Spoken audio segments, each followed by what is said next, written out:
Hello from New England Progress. This is Pish coming to you courtesy of President Al Gore's miraculous invention and the socialized development of a national digital infrastructure.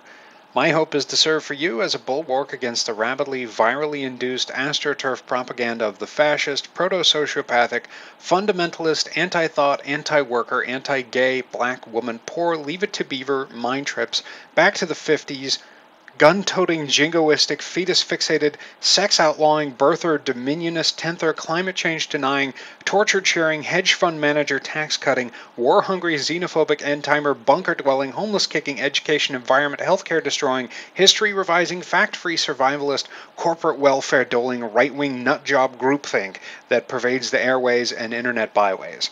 Reality, they say, has a well-known liberal bias. So buckle up again, cupcakes. It's time to brace yourself for a double dose of reality. Our topic today is drug testing for welfare.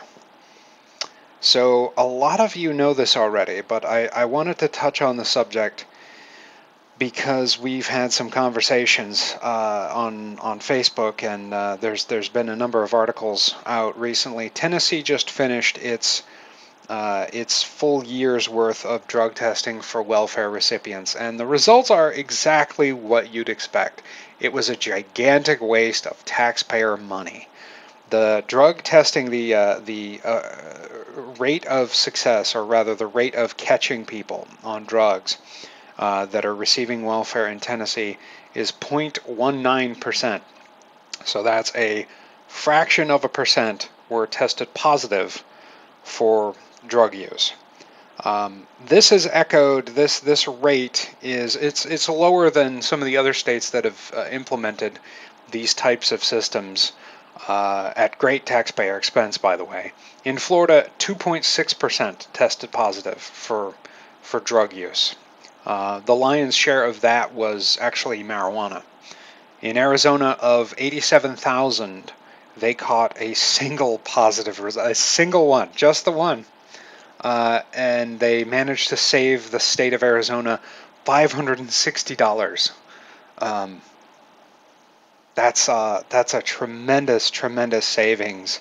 $560 for testing 87,000 people in Arizona who are on public assistance. Good job, Republicans. Excellent work. Keep up the great tax efficient, fiscal conservative work. That the rate at which they find people. First off, I mean, it's important to note that the cost for doing this, cost for testing people for drugs, like right off the top, it's about $250 to $500 per person. The monthly average benefit for people on food stamps is around about $125 per hour. That's per the federal statistic on average food stamp benefit. So right off the top of the bat, you are paying $250. You're paying 2 months to 4 to 5 months of assistance for drug testing. Drug testing these people, the rate of positive test result is lower than the actual average of drug abuse in the standard population. And the national rate of drug abuse is 9.4%, according to drugabuse.gov. So the people who are on welfare hitting at 0.19% and 2.6%, and whatever one of 87,000 in Arizona is as expressed as a percentage, substantially lower than the average population, substantially lower.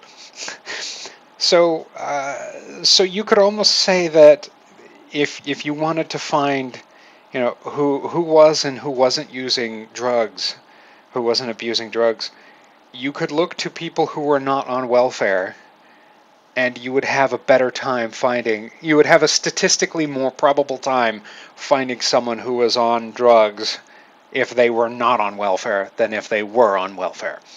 But that's reality, and that doesn't quite sink home for a lot of these state legislators.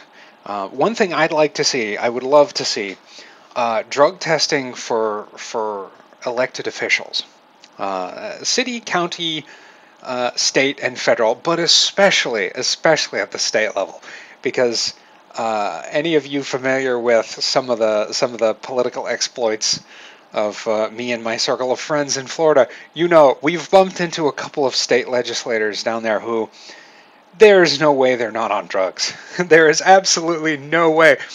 If your primary legislative priority is dwarf tossing, chances are you are partaking a little bit here and there. Um, so, yeah, that doesn't make any sense to go after the folks on welfare who are having a rough time as it is. I wanted to talk about a little bit. Well, on the subject of drug testing for welfare recipients. First and foremost, I mean, apart from being financially irresponsible, just wholly financially irresponsible, making no sense. We're not catching fraud. We're not even disqualifying people at a good enough clip to make it worthwhile. Apart from that, it's unconstitutional. It's actually unconstitutional. It's an invasion of privacy, and it was declared unconstitutional by Florida's own Supreme Court. There was there was a case that went before the courts. Maybe it was the Supreme Court, maybe it was federal court, but a case that went before them, and they determined it was in fact unconstitutional to do drug testing. See, the government is a different critter than a private employer, and I've seen this comment on my Facebook on the subject a little bit. Kyle and Josh were mentioning that well, you'd have to pee in a cup if you went for a job interview, right? You go in, you put in your application, and then they ask you to take a drug test, and you go over to the clinic or wherever the contracted place, and you get your drug test done, and then they tell you whether or not it was cool, whether or not you can go forward with stuff. Private employment, private sector employment is a different critter entirely. They can tell you what you can and cannot say. Your free speech does not quite apply if you work for a company. Just like a host of other rights that we have don't apply to the at-will employment that you'd have working for a company. You know, you do have certain rights, but those rights stop where the company's rights start. So a company can drug test you, but the government can't and shouldn't. The company can invade your privacy to the extent that you'd allow it because you want the job, but the government, which is us, can't. We just can't. It's not a constitutional thing. So there's that. Apart from being unconstitutional, apart from being a massive waste of taxpayer dollars, it's also demeaning. It's demeaning and degrading to the human beings. Like there's this disconnect with a lot of conservatives and people who think, they have this idea of what a welfare recipient, what person on food stamp looks like and what they do, and it's not accurate. It really isn't. The experience that someone who has to apply for supplemental nutrition assistance, the SNAP program, excuse me, what they have to go through in order to sign up. It's usually in the unemployment process or disability. The means by which they sign up is demeaning and degrading. If you've ever filled out one of those applications, they ask some very prying questions, and 50% of those questions are trick questions. If you answer yes, then we're so sorry. If you answer no, we are so sorry. If your numbers are off, if you're above or below a certain threshold, so very sorry. We're not going to help you. It's not. It's not what people think that it is. It's not as easy as people think that it is. There was a while back Several years ago, when, well, actually, it was probably like 6 years ago, I lost my job. I was laid off. It was downsizing. And there was a brief period of time, about 3 months or so, where it was difficult to make ends meet, and was running out of savings and having difficulty. So naturally, somebody's laid off. They file for unemployment, and that was revealing. Filing for unemployment in the state of Florida, where they treat you like a criminal. Like, they treat you like a legit criminal. Like, you've done something wrong to be unemployed. How dare you? Um, and in that process, I ended up filing for food stamps, because it's $100 extra or so per month that could help out. So I applied for that, and the process was mind-blowingly shaming. If I had to, as it was with the unemployment process, which in the state of Florida, and I'm picking on Florida a lot, but it's like this in a lot of other states. State of Florida pays the least of almost any state unemployment insurance benefit. If you're out of a job, and you're down on your luck, it doesn't matter how much you made, how much you paid of your monthly salary or wage to the unemployment insurance. You get this infinitesimally small amount of money back that's supposed to get you through the tough time. And on top of that, you have the terrible experience of going through one of their career centers, which is just a giant bureaucratic, red tape-filled behemoth intended to further shame and embarrass somebody who's legitimately looking for work. The the food stamps, however, the problem that I have with this thought that, well, these are people who are looking for a handout. These are people who are looking for this benefit, this entitlement. No, it's not. Most of the food stamp recipients are actually working poor, so they're working, and they're paying into the fund. The overwhelming majority of people on food stamps work for a living. Many of your friends who work for Walmart, they qualify for food stamps. Many of them are the number of people who work for Walmart and on food stamps would astound you. Our military men and women, they qualify for food stamps, and they get them, and they have to. So, I hear this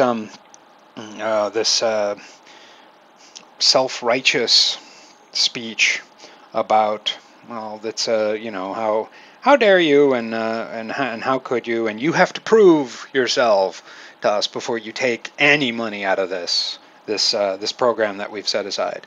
And that couldn't be further from the truth. I paid for my whole life. Up to that point, I paid into this fund. I paid into this container. Let's call it a container, the food stamp program. Let's just say what it is. It's a container. It's a rainy day container. And written on that container is, in case of emergency, you can have some of this funds to get you through. Everybody's going to pull into this big pot, to put their dough into this kitty. And if you encounter tough times, we'll help you out. We'll make it so that you don't starve. Barely.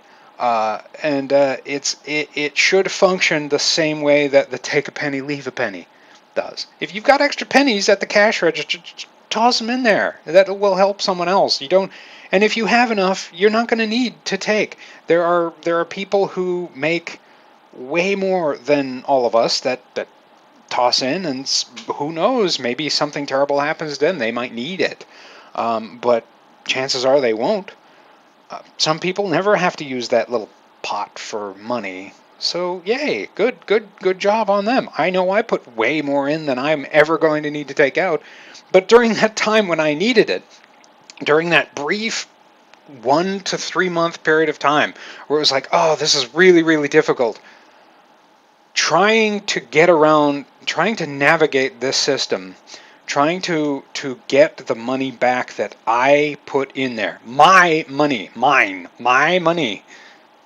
that was in there, that's It should not be like that. We should give people the benefit of the doubt. And I can hear the conservative sphincters around the world tightening when I say we should give people the benefit of the doubt. And let me tell you why. We're not spending that much money on food stamps. We're not. Do you know how much we're spending on food stamps? Roughly 74 billion a year. 74 billion nationally. That's across the sea, from sea to shining sea. There, 74 billion. The average benefit, like I said before, roughly $125 per person monthly. Try to live on $125 for food monthly. Yeah, give it a shot. You will have trouble. You will have a lot of trouble. There's tons of politicians, elected officials who've attempted to do so. Cory Booker attempted to do so, and and anytime they do that, when they try to live on food stamps and actually, survive on the meager amount that food stamps allots them, they always come away from it extremely hungry and struggling, and with a new look on the program itself. We spend $74 billion per year on food stamps. We spend about $70.2 billion in oil subsidies per year, subsidizing big oil companies. That's not how much they make. That's how much we spend to give them money. We license where they can drill.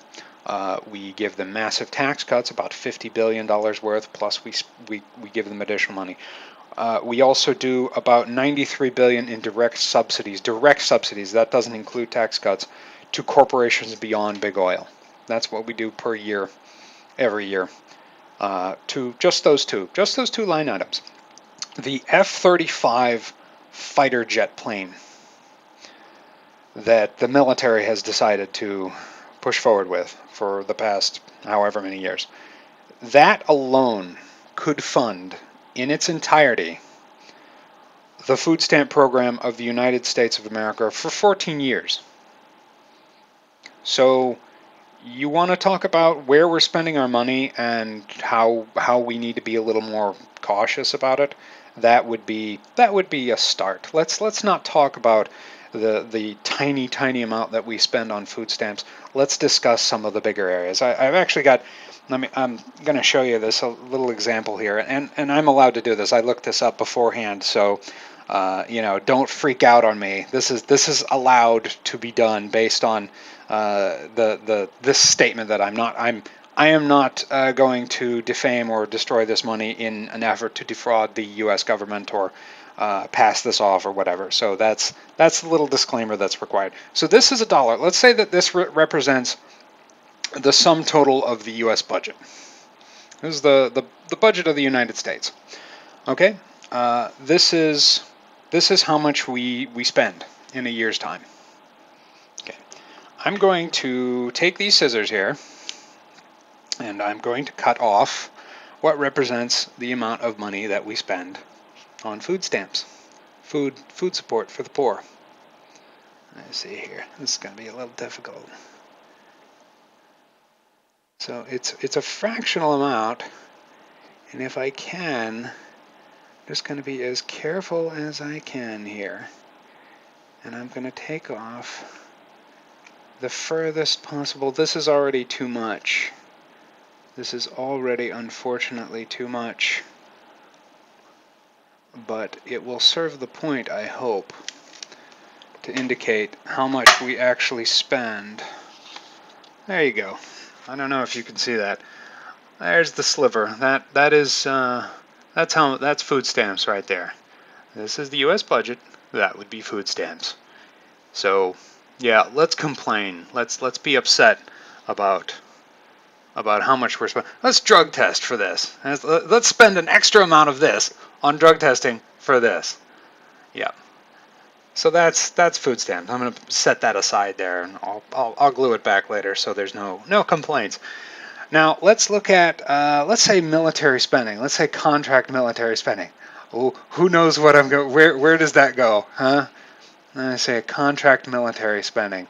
Well, it depends. If you're the Heritage Foundation, the right-wing think tank, you'd say about 30%, about 30 to 40 somewhere around there, because they like to exclude the non-discretionary spending. They like just to figure out what is the annual rate that we spend. They don't look into the supplemental bills. Supplemental bills kind of sneak it a little forward there, get it a little further down. It's not quite past the 60% mark. I'd say it's around the 52%. It's around 52% what we spend, grand total, for defense spending. Most of that is actually in contracting. Most of that is to contractors, U.S. military contractors, that we spend. Why don't we drug test for that? Let's do some drug testing for the out of control military spending that we do. Or let's do some drug testing for oil company CEOs.